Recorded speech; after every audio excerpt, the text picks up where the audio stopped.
А что значит социальная справедливость? Когда социальные слои населения получают и имеют равный доступ к образованию, к здравоохранению и к другим услугам, которые предоставляет государство, так как мы все налогоплательщики. Но, как правило, мы не имеем такого подобного равного доступа.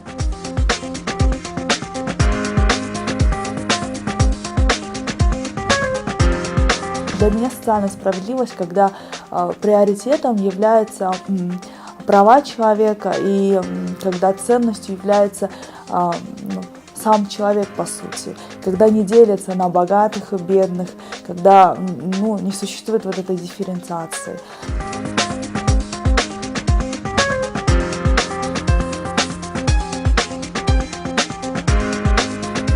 Мен үчүн социалдык акыйкаттуулук бул балдарды тарбиялоого жакшы мүмкүнчүлүк түзүп берсе деп ойлойм. Анткени мен үйдө иштебей отурам, 2 балам бар. Садикке бериш үчүн акча төлөш керек. Акча берген күндө деле очередке туруш керек. Ал көп убакытты алып коет экен. Анан частный садикке берелик десек, аяк кымбат. Биздин айлык акыга туура келбейт.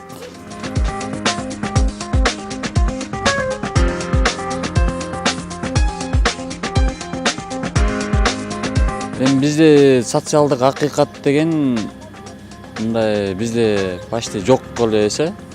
Айлык акы аз биз үчүн. Биз бияктан иштейли десек, мисалы айлык акы жакшы төлөп бере алышпайт да. 6000 сом, 7000 сом мисалы ата-энени бакканга, үй бүлөнү бакканга жетпейт. Ошон үчүн биздин жаштар азыр чет мамлекеттерге, Европаларга чыгып кетип атышат.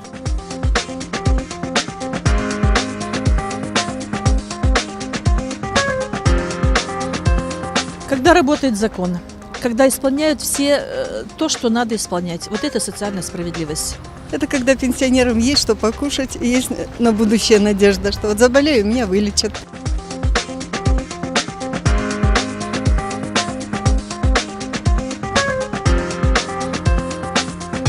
У нас много законов, но оно где-то не исполняется, где-то обходится.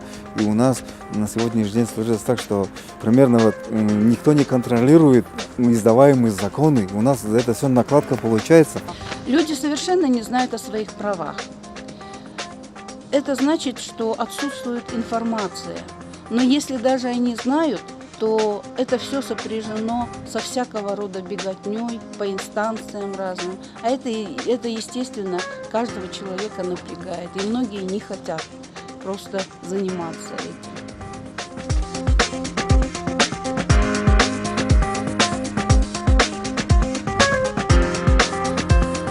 Социалдык акыйкаттуулук болуш үчүн биринчи элге маалыматты туура жеткириш керек. Экинчи ошол кызматта көрсөтүүнү бирдей деңгээлде жасаш керек. Аны жасаш үчүн айыл өкмөттөр жакшы иштеш керек, эл менен өтө күчтүү байланышта болуш керек. Кандай маселе болбосун чечим кабыл алууга элдин өзүн катыштырыш керек. Мамлекеттин башкаруу органдар, адамдар, чиновниктер бардыгы бир болуп, жакшы менеджер болуп, мамлекеттин жакшы жолго барып, бардыгы бизде Кыргызстандын жарандары үчүн жакшы шарт түзүп берсе, бардыгы жарандар өзүнүн милдеттерин аткарып, мен мемлекет үчүн эмне кылдым, ошол идея менен барсак, бизде Кыргызстанда социалдык акыйкаттуулук жетишебиз деп ойлойм да. Я считаю, что один человек никогда не может решить проблемы, с которыми сталкивается человек. Я думаю, только объединив усилия, каждый со своей стороны, и государство, и гражданское общество, и вообще граждане своей страны, если все мы объединимся со всех сторон, то тогда проблемы в нашей стране будут решаться, и наша страна будет, как говорит наш президент, сильная и процветающая.